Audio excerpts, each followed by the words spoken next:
So what I want to do here is start our discussion on DC's Darkseid War.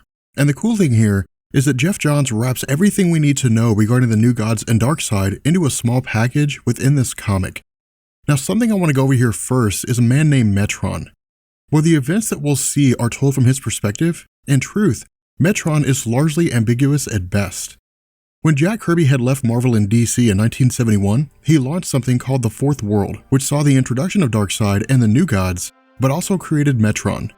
The issue here is that when Kirby left DC and went back to Marvel in 1976, much of the Fourth World was left unfinished, and as a result, there was no true origin provided for Metron except to say that he's vastly powerful and travels the multiverse, recording everything from its mysterious Mobius chair, which allows him to move through time and space instantaneously. And so what we're going to find in this comic is that Geoff Johns is going to set the stage for Darkseid War by consolidating all available information on Metron and presenting it accordingly. So as the story opens up, what Geoff Johns does here is really intriguing. The narrative of Metron tells us that since the DC universe came into existence, worlds, realities, and even multiverses as a whole have been created and destroyed over and over again. Where the death and rebirth of all things largely go unnoticed by its occupants and that their lives start fresh with no recollection of the previous events, because Metron exists outside of space and time, he's basically witnessed the destruction of all things and their rebirth. Using the example of a man named Wilson Morgan, the purpose of his place in this story is to simply provide us with an alternate reality where Wilson was a survivor of the Amazo virus. To sidetrack for a second, the Amazo virus was a concept that appeared in New 52 Justice League with issues 35 through 39. Engineered by Lex Luthor for the purpose of suppressing the abilities of superpowered people, the Amazo virus was accidentally unleashed on the world. Whenever it affects normal people, those individuals succumb in 3 stages. In stage 1, they experience flu-like symptoms including muscle aches, headaches, dry cough, and a sore throat. In stage 2, they begin to develop superhuman abilities based on the subconsciousness of the victim, and that those who are obsessed with fire will develop fire-related abilities, and so on. After 24 hours into stage 2, the victim will move into stage 3, where their blood becomes black, their hearts burst, and their brain melts, resulting in their death. In the reality that Wilson Morgan hails from, after the Amazo virus had spread, he along with a handful of others survived and kept their superhuman abilities.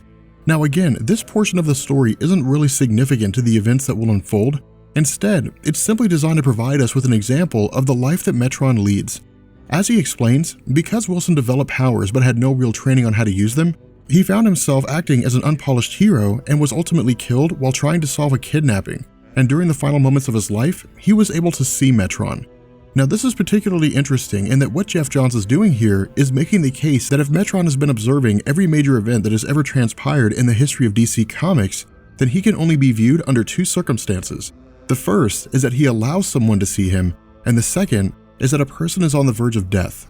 While Geoff Johns doesn't really provide a reason here, with Metron simply stating that this is a mystery to him, the narrative of Metron tells us that as a silent observer, where the lives of everyone are virtually meaningless to him, the existence of the multiverse is of the utmost importance, in that if it were to end, while he would live on, his purpose as an observer and chronicler would cease to be. Now where Johns is being very cloak and dagger here regarding what he means, what we'll find throughout this comic is that all of this will be cleared up. But again, much like the Watcher from Marvel Comics, Metron has only intervened a few times in the history of his existence, and the first time that this happened was during an impending war between Darkseid of Apocalypse and Highfather of New Genesis. As the oldest being in the universe aside from Metron himself, the conflict between Darkseid and Highfather is as old as time. What we're told here is that every 10 years, the 2 planets of Darkseid and Highfather would move closer to one another, and that at some point, Darkseid and Highfather made battle plans for war against one another. However, because their conflict would likely lead to the end of the multiverse due to the incredible power that they possess, Metron intervened by having the 2 swap suns. Now this is particularly important, and the reason why is because prior to this, in the original Fourth World story, Kirby had written the idea that Darkseid and Highfather swapped suns of their own accord in order to keep their own worlds from being destroyed. Again, while this isn't of the utmost importance at the moment, it points us in the direction of Geoff Johns retconning some of DC's history and reconciling various themes. Now from here, we jump to Metron discussing the events of Crisis on Infinite Earths, and at this point, we join Geoff Johns on his explanation of the flaw in the DC universe, where Metron talks about how the Crisis on Infinite Earths and subsequent events like 0 Hour, Crisis in Time, Infinite Crisis, and Final Crisis, as well as Flashpoint, all saw the in-continuity destruction of the multiverse and its rebirth, In truth, Jeff Johns is using this as a metaphor for his perception of DC as a company.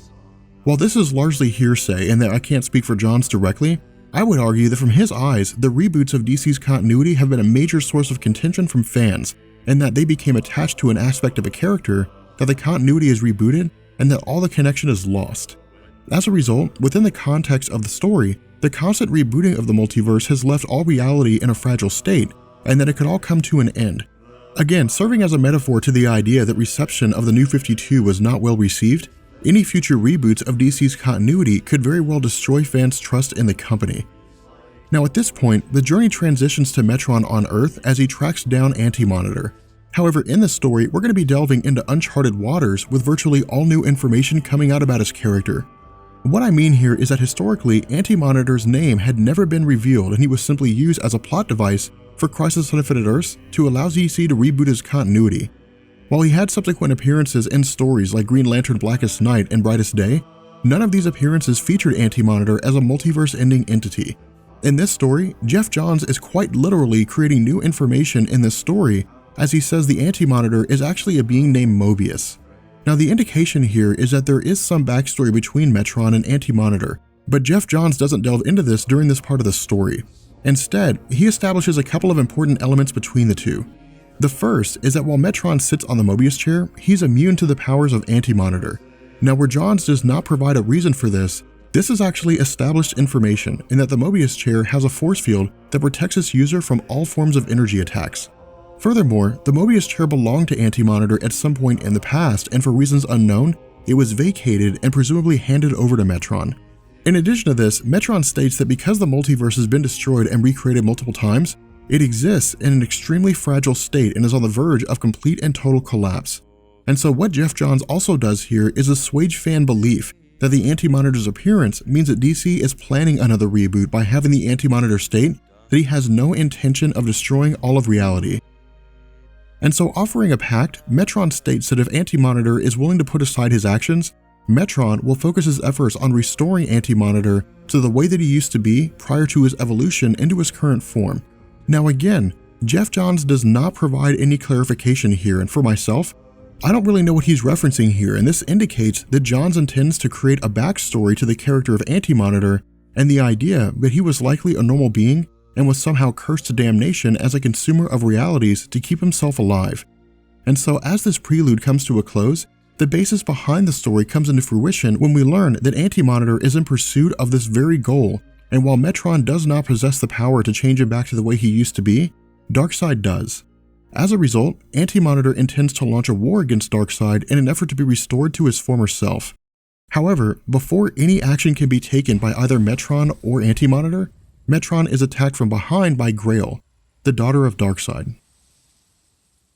With that being said, we're going to bring this video to an end, and if any of this was confusing to you, leave a comment below and I'll do my best to clear it up. With that being said, I will catch you guys later. Peace.